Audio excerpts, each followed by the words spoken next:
문재인 전 대통령의 이야기를 먼저 하고 계속해서 진행을 해보도록 하겠습니다. 이 문재인 정부의 성과 꼽아본다면 어떤 것들이 있을까요? 뭐 보시는 분에 따라서 성과가 뭐 다른 측면을 강조하실 수 있겠는데 저는 이제 무엇보다도 위기 관리를 잘 하셨다고 생각을 합니다. 네. 그러니까 이제 취임 초기부터 사실 이제 북한에서 뭐랄까요, 핵실험이라든지 네. 대륙간 탄도미사일 발사 이런 것 때문에 이제 군사적 긴장이 고조된 바 있는데요. 그렇죠. 그때도 굉장히 위기 관리를 잘 하셨고 이 평창 동계올림픽에 초대하면서 대화 분위기로 전환을 해서 북미 정상회담까지도 이제 이끄는 그런 외교적 돌파력을 보였다는 점에서 굉장히 저는 높게 평가하고 싶고, 그 다음에 또 2020년부터 지금까지도 이어지고 있는 코로나 정국에서도 국제적 비교를 놓고 봤을 때 매우 안정적으로 위기 관리를 하셨다. 그 점에서는 국내 정치적인 문제가 아닌 점에서는 상당히 좋은 평가를 받으실 만하다 이렇게 생각합니다. 네, 부정적인 평가도 있었는데요. 그렇죠. 이제 주로 부정적인 평가는 이제 국내 정치적 문제와 관련되는 것인데요. 그것은 저는 한편으로는 어느 한 정당의 후보로서 출마해서 대통령이 되는 분들이 가지고 있는 이제 숙명적 한계라는 생각이 듭니다. 네. 그러니까 민주당과 뗄 수 없는 관계가 있죠. 근데 문재인 대통령의 경우는 그에 더해서 돌아가신 이제 노무현 대통령의 정치적 유산을 물려받은 분으로서 또 가지고 있는 또 다른 측면이 있었던 것 같습니다.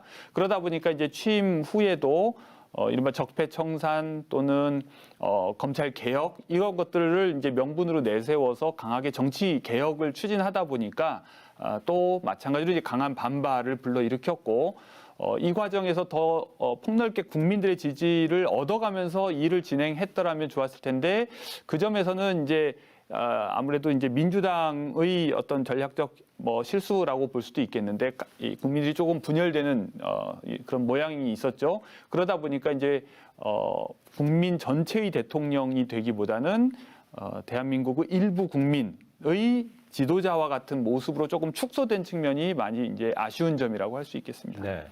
여기에 많은 분들이 이야기가 나오는 게 이제 부동산 정책의 아쉬움, 그리고 또 청년 취업의 문제를 완전하게 해결하지 못한 점, 이런 점도 좀 부정적인 평가에 꼽히는 것 같습니다. 자, 리얼미터에 따르면요, 문재인 전 대통령의 5년 동안 평균 임기 동안 지지율이 51.9%입니다.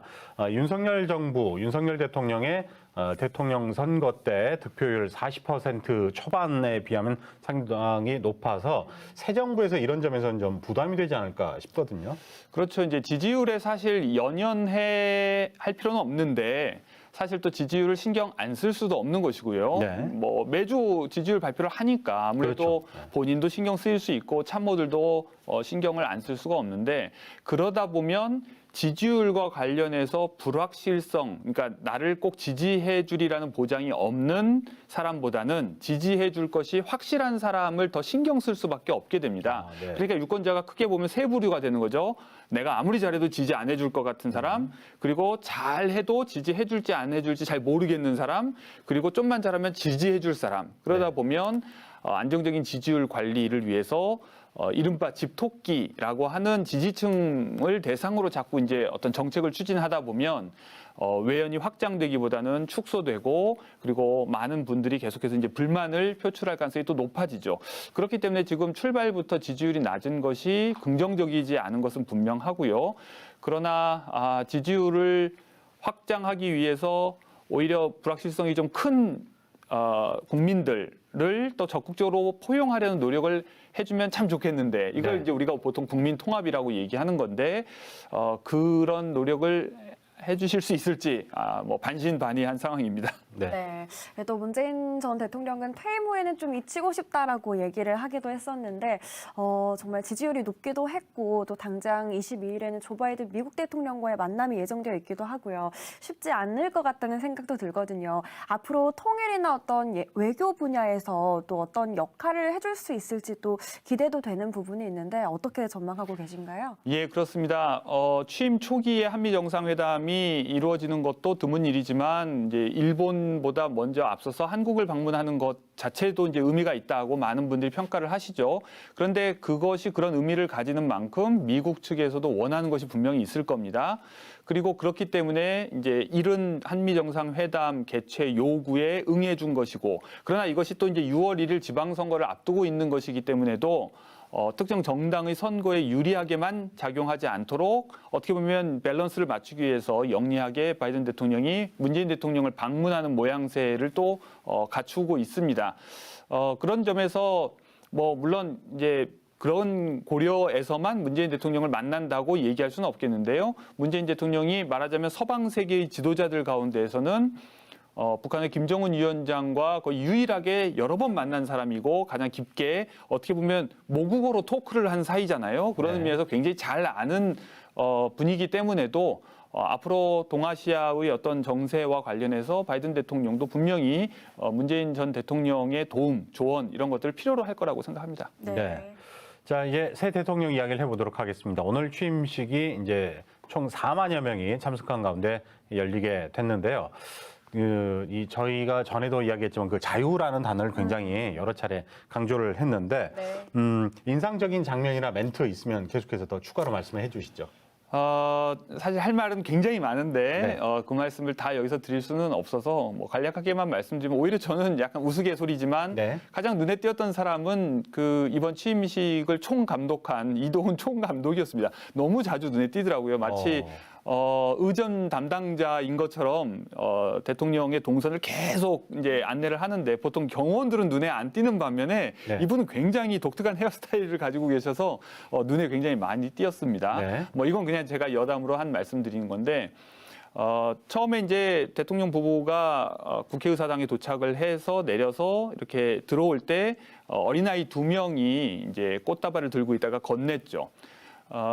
주최한 사람들은 거기에 이제 의미를 부여했습니다. 광주의 어린이 한 명과 대구의 어린이 한 명이 어떻게 보면 이제 마치 국민 통합을 상징하는 것이라고 이제 네네. 의미 부여를 했는데 저는 마치 이제 광주와 대구가 정당과 관련해서는 다른 지지 성향을 보이기는 하지만 마치 무슨 뭐 남북이 갈라져 싸운 것처럼 무슨 어떤 분단의 상징이라도 되는 것처럼 묘사하는 것이 사실 편치는 않았습니다. 그러니까 마치 그것을 기정사실인 것처럼 받아들이고 심지어 어린아이들을 이렇게 양쪽에서 선발한 것에 그런 의미를 부여하는 것은 저는 그것이 과연 미래지향적이었는지 잘 모르겠고 그런 의미에서 조금 안타까웠고요. 그리고 사실 취임식 내내 이제 사실 제일 저의 관심사는 취임사였는데요. 네. 취임사에서 나라를 재건한다는 표현을 쓰셨어요. 그러니까 이제 사실 지난 정부의 평가와 관련해서도 사실 이제 국민의힘 지지자들과 민주당 지지자들 사이에서 평가가 굉장히 엇갈리지만 민주당을 지지하시는 분들 또는 문재인 대통령을 지지하는 많은 분들은 그 사이에 5년 동안 나라가 오히려 성장하면서 성장했고 국제적으로 지위도 굉장히 높아졌고 안정적으로 변한 부분도 많다고 이제 느끼시는데 마치 나라가 망하기라도 한 것처럼 묘사하면서 나라를 재건하는 것을 자신의 이제 소명이라고 밝힌 부분이라든지 이런 것들이 저에게는 조금 너무 이렇게 편협한 시각을 가지고 계신 것은 아닌가 이런 생각이 들어서 조금 안타까웠습니다. 사실 대통령 취임식은 어느 한 정당의 지도자로서 나서는 자리가 아니라 국가 원수로서 취임하는 것이기 때문에 과거에 쿠데타를 통해 집권한 대통령조차도 취임식에서는 국민 전체를 통합하는 메시지를 냈는데 그 점에서 조금 아쉬운 점은 있었습니다. 네, 네. 또 한편 어제 차관급 인사가 또 발표가 됐는데요. 그렇죠. 역시나 40대 이하와 여성은 없었고요. 또 우리 지역 인사도 없었는데 맞아요. 인사에 대해서는 어떻게 보시나요? 좋은 말 좀 덕담 좀 해드리고 그래야 되는데 사실 좀 그러기가 쉽지가 않습니다. 그러니까 그냥 어떤 골고루 여러 지역 출신의 인사들을 골고루 등용하지 않는 것만이 문제가 아니라 그것을 능력주의로 포장했다는 데 더 큰 문제가 있다고 저는 생각합니다. 그것이 무엇이냐면 등용되지 않은 사람을 사실상 무능한 사람으로 매도하는 것이기 때문이기도 한데 사실 능력이라고 하는 것은 그렇게 단순하게 생각할 수 있는 부분은 아니거든요. 굉장히 여러 가지를 의미하는데요. 그런 의미에서 이제 우리나라가 사실 민주화 이후 30년이 넘도록 인사와 관련해서 굉장히 체계적인 시스템을 갖춰왔고 그렇기 때문에 간혹가다 코드 인사를 한다든지 지인을 통해서만 인사를 하는 경우에 우리가 비판을 해왔죠.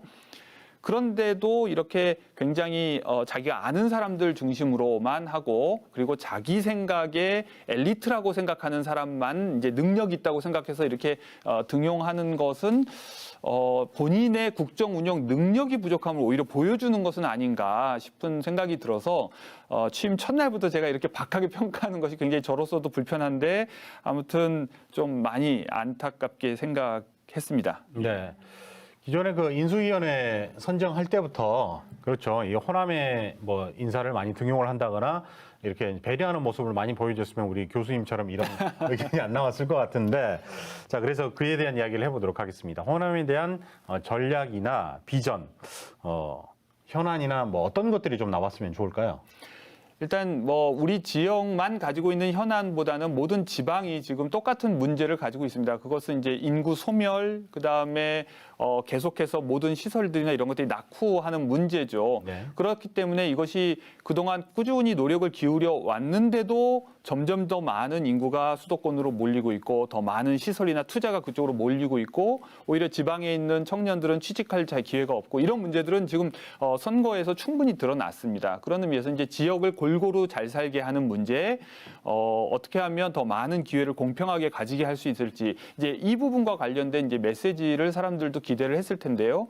이번에 아쉽게도 취임사에서는 약간 추상적인 자유에 대한 얘기만 강조되었지 이런 고른 삶의 향유의 권리에 대한 얘기가 이제 없었습니다. 그런 의미에서는 이제 균형 발전 또는 지방으로 이제 분권화하고 그다음에 각종 공공기관이나 기업의 이전을 돕겠다고 하는 그런 약속, 이거는 분명히 이제 대선 과정에서 제기된 약속이기 때문에 지켜야 할 것이고요.